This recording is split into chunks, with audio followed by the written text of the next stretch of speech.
Bueno, buenas tardes, Juli. Hoy tenemos un tema bien bonito para trabajar, ¿cierto? Cuéntanos un poquito de qué nos vienes a conversar hoy. Bueno, para este primer podcast queremos trabajar sobre psicogeografía. Precisamente el podcast pues tiene el nombre de la influencia de los espacios en la mente y en el corazón. Y el tema del que surgió hablar, digamos, para hablar de este tema fue psicogeografía, que significa, es una relación entre la psicología, la geografía y el urbanismo. Pues bueno, también por mi profesión de arquitecta y tú como psicóloga, entonces precisamente venimos a contarles cómo llegamos a esta integración. Es eso básicamente. Ok, ¿y cómo fue que cómo llegaste puntualmente a ese tema, a la psicogeografía? Como supongo que tuvo que ver en tu formación como psicóloga, o sea, alguna experiencia que tuviste, ¿cómo te relacionaste ahí con este tema? Bueno, pues no, sí quiero ser psicología. La verdad como que eso lo he tenido desde antes de estudiar arquitectura, pero estudié fue neuropsicología como maestría. Entonces, neuropsicología y educación, por supuesto, porque no es que sea neuropsicóloga o algo parecido. Y ahí empecé a identificar que pues más allá de la arquitectura, pues es el ser humano el centro de la arquitectura. Entonces, cómo es su relación con su entorno, la conducta que tienen ciertos espacios. Entonces, en la universidad, precisamente hoy nos encontramos acá en la Universidad Católica donde yo estudié, y estos espacios, por supuesto, están llenos de memorias para mí y para otras personas que habrán, como tú, trabajado, estudiado, vivido en estos espacios. Y eso es de lo que queremos como hablarles, de esta influencia. Llegué por un libro de Colin Mellard que se llama Psicogeografía, la influencia de los espacios en la mente y en el corazón. Fue unas copias que sacaron precisamente un día acá, no sé, como a veces sacaban reciclaje de maquetas o de la biblioteca donde yo estudiaba acá, de la biblioteca de arquitectura, y me las quedé y empecé a estudiar un poco el tema, pero pues ahora lo trabajo como docente en arquitectura. No, qué interesante. Bueno, Juli, y cuéntanos un poquito cómo está relacionada esta psicogeografía con las emociones, con la historia, con los sentimientos, como un poquito, cómo se correlaciona la psicogeografía con toda la parte emocional en las personas y en los grupos. Me imagino seguramente tiene una amplitud del tema, sí, que nos podrías un poquito como puntualizar. Pues sí, pero digamos que yo solo me he enfocado en una metodología de trabajo, que es el método de deriva, el que trabaja Guy Debord. Pues es precisamente la deriva, es como caminar sin un rumbo fijo, como lo hacían los navegantes que digamos se perdían en alta mar. Entonces, pues ¿qué pasa cuando tú te pierdes a algún lugar? Pues tienes miedo, tienes diferentes sensaciones, puede que de pronto te encuentres con alguna sorpresa o con algo bonito. Como por ejemplo nosotros decidimos estarnos acá porque nos pareció bonito, pero pues no era como que quisiéramos llegar a este punto planificadamente y tuviéramos un mapa y coger a la izquierda o a la derecha o como buscando una dirección, sino que ya nuestras memorias están asociadas a este lugar, ¿no? Entonces, encontrar la arquitectura, las palomas, el reflejo del sol, como que eso sí, neuropsicológicamente, por supuesto, sí tiene un impacto en nuestra vida. Puede ser un recuerdo bueno, triste, malo, o sea, no es como que hayan emociones negativas ni positivas, solo son emociones que van asociados a esos espacios y que quedan ahí como en nuestra memoria, y cuando volvemos no solamente al lugar físicamente, sino que recordamos el lugar, pues como si volviéramos a transportar. Reactivan todas esas memorias. Okay. Juli, y recuerdo mucho que en la pandemia, donde además fue muy bonito el encuentro de las dos, que me acompañaste y me ayudaste mucho a que justamente mi espacio físico, y creo que a muchos nos sucedió que en la pandemia, al estar encerrados, pues el entorno más importante eran nuestras casas o nuestros, entre casas y lugares de trabajo. Y recuerdo mucho que yo no había sido tan consciente de esto hasta que tú, digamos, no hablamos de psicogeografía en ese momento, pero sí hablamos de cómo influye el ambiente en el espacio, y en la pandemia pues tuve como que decorar, ponerle planticas, colores, decorar un poco la mesa, como reinventar un poco el espacio, reestructurarlo y que fuera mi casa, pero al mismo tiempo mi lugar de trabajo y al mismo mi lugar de descanso y un poco todo, ¿no? Cuéntanos un poquito qué pasó en la pandemia y cómo la relacionas con la psicogeografía.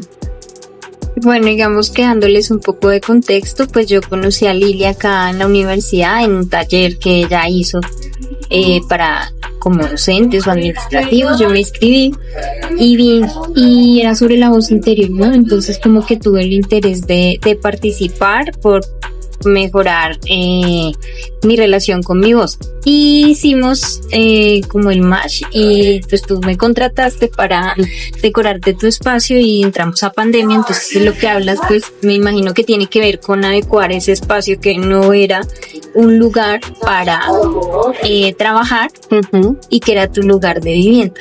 Entonces, pues, a través de las plantas, de los colores, de la decoración, precisamente mi emprendimiento que es dedicado a ti tiene que ver con objetos con propósito, como que no sean simples objetos. Yo como diseñadora, digamos, de espacios, como arquitecta, me he enfocado más que esos espacios tengan lo que llamamos genius loci, como un alma, que tengan un sentido, que tengan una identidad propia tuya, porque también existen los lugares no lugares, que son como esos espacios como sin carácter, sin identidad, que por ejemplo un aeropuerto o un centro comercial, pues son lugares que tienen un uso, pero como un alma, o sea, si me entiendes, como que son de paso, son lugares itinerantes. Entonces ahí en los aeropuertos pues vienen y se van personas de todos los idiomas, de todos los lugares, digamos, que no le aportan esa identidad, como tú lo hiciste, por ejemplo, con tu casa en pandemia.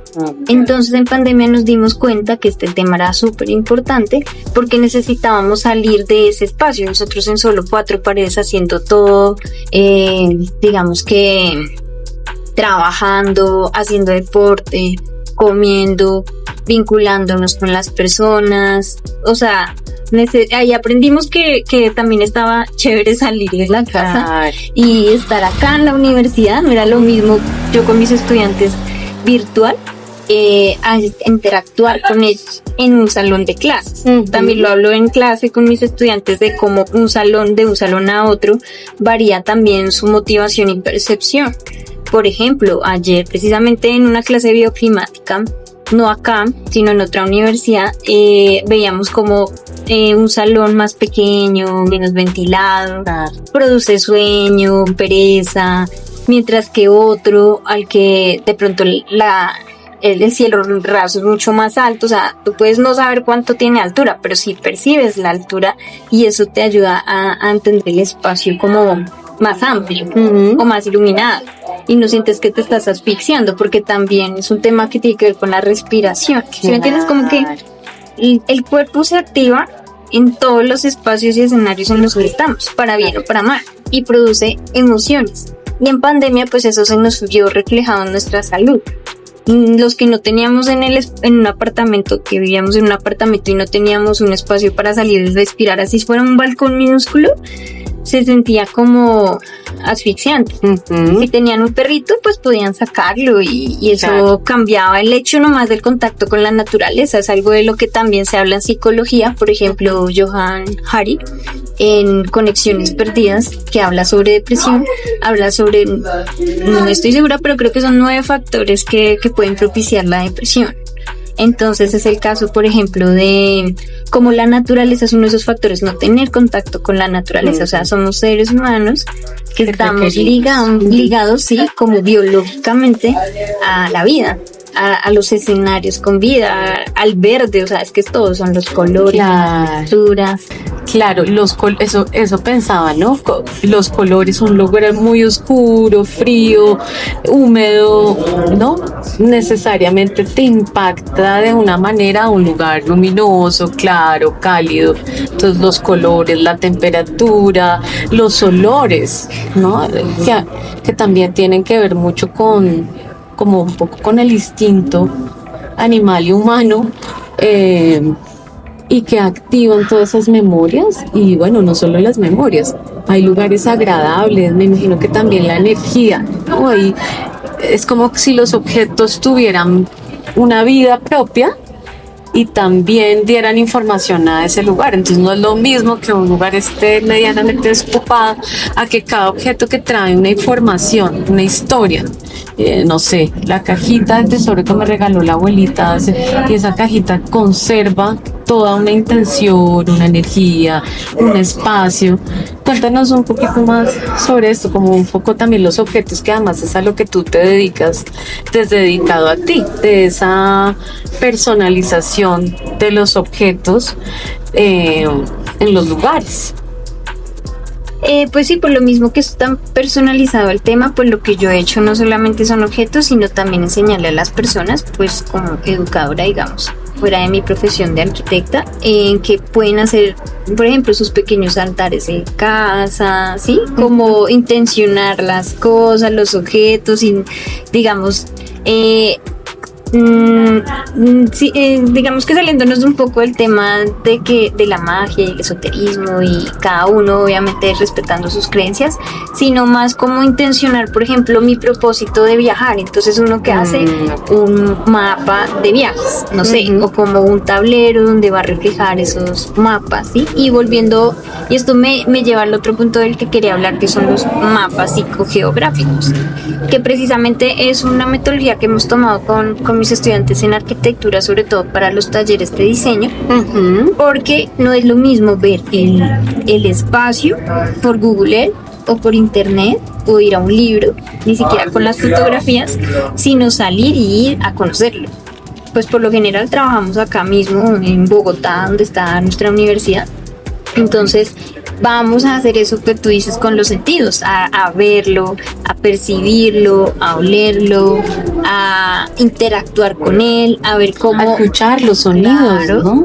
El movimiento, quietud de las personas, o sea, dónde permanecen, a qué horas, en qué, no sé, de pronto la intensidad del sol también es importante, porque tú no vas a estar en un lugar a mediodía, y aunque sea Bogotá, hay momentos en que de verdad el calor es invivible. Entonces también entender esas dinámicas del ser humano, así como los animalitos en casa que buscan el rayo de sol, y entonces se hacen, no sé, en la esquina de la cama, y entonces cambió y entender eso, por ejemplo, los solsticios de verano, de invierno, que de pronto nosotros físicamente no entendemos tanto, pero sí lo percibimos, ¿no? Entonces hay el cambio horario de la intensidad del sol sobre los muebles, que por eso se dañan.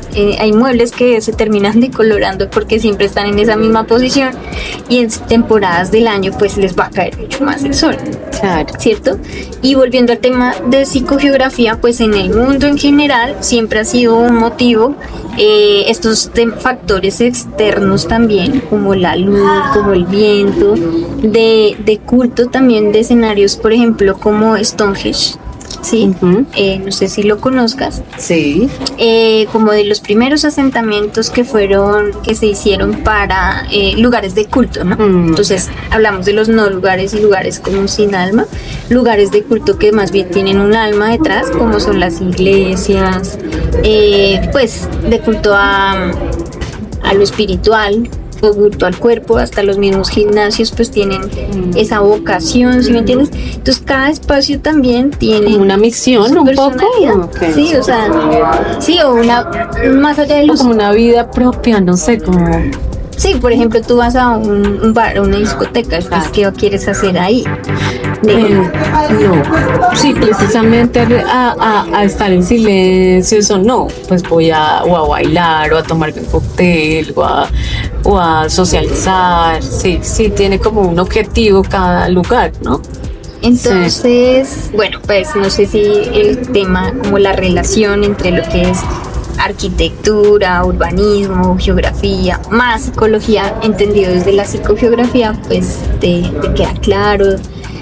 No sé si la audiencia o los que nos quieran comentar también a partir, no sé, de nuestras redes sociales, si eso quieren que hablemos de temas específicos que tengan que ver con esto de la influencia de los espacios en la mente y en el corazón, porque tú también, digamos que quiero trabajarlo contigo desde la psicología, desde también sanar ciertas cosas que nos revelan esos espacios, ¿no? Porque hay espacios que nos dan miedo por alguna circunstancia, claro, o generan cierto estrés post-traumático. Por ejemplo, cuando tú sales a la calle y te han robado varias veces en el espacio, entonces pues tú empiezas a cogerle. Que tienes una memoria ahí de miedo, ¿no?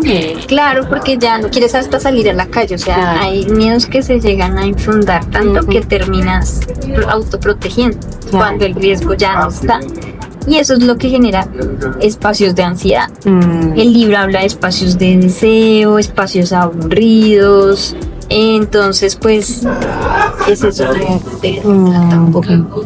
Juli, y bueno, digamos que ya para cerrar este espacio, ¿tú qué le recomendarías a las personas que nos están escuchando, que nos escucharán en el futuro? ¿Cómo podrían acercarse desde lo cotidiano, desde lo cercano para ellos a la psicogeografía, es decir, desde sus mismos espacios de la casa, desde su cotidianidad? ¿Cuál sería como magíster en neuropsicología y como arquitecta, qué les recomendarías para relacionarse con la psicogeografía en entornos cotidianos a ellos? Bueno, pues primero que sean curiosos, que también dejen un poco de lado el celular, porque uno también necesita perderse para encontrarse con cosas nuevas, espacios nuevos y sensaciones diferentes dentro de los espacios cerrados o abiertos. Entonces, ese GPS también que tenemos en la cabeza, como olvidarlo y dejarnos llevar por los sentidos y tener una bitácora, ojalá de viaje, no solamente porque estemos acá o fuera del país, o sea, siempre cargar algo donde apuntar.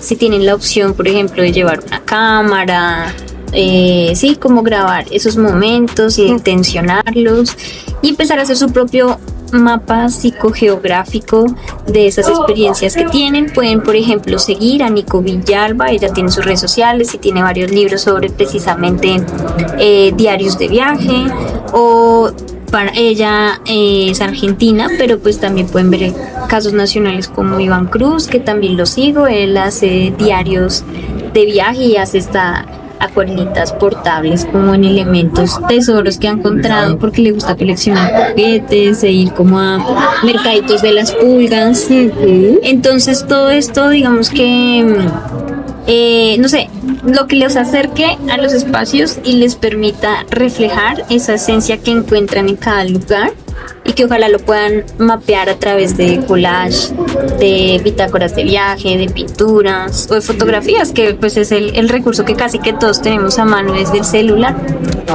y empiezan a mirar el mundo de otra manera, como también lo plantea Kerry Smith en algunos libros que de pronto conocen como el de Romper mi diario, cómo ser un explorador del mundo, y que plantea como no recuerdo bien, pero son como 54 actividades diferentes de cómo ver el mundo.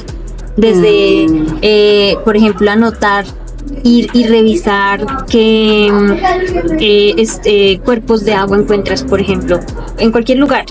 Entonces, charcos, no sé, gotas de lluvia que se formen en las paredes, etcétera. Claro, así, hay muchos bonito. Y me haces pensar como que hay lugares tan lindos en Bogotá, por lo menos, ¿no? Ahorita mientras decías, me iba al jardín botánico, que es bellísimo, que solo ver esas flores, ver el agua ahí alrededor de las flores, subir a Monserrate, como lugares también de contemplación naturales, donde casi que nos pudiéramos poner citas con nosotros mismos o con amigos para ir a contemplar lugares y relacionar todo esto de la psicogeografía también con la naturaleza, ¿no? Esto que decías tan bonito de elementos de agua, elementos de fuego, elementos de tierra. Ujú. Sí, Ok. esa sería como mi recomendación. Y no necesitan ser ni arquitectos, ni urbanistas, ni psicólogos, seres humanos como con todos nuestros sentidos, que eso también es un tema del que vamos a estar hablando porque no solo hay 5 sentidos, hay muchas teorías a partir de esto, interesantes. Entonces, bueno, pues esperemos que les guste y que nos sigan para más temas relacionados a esto. Bueno, muchas gracias, Juli.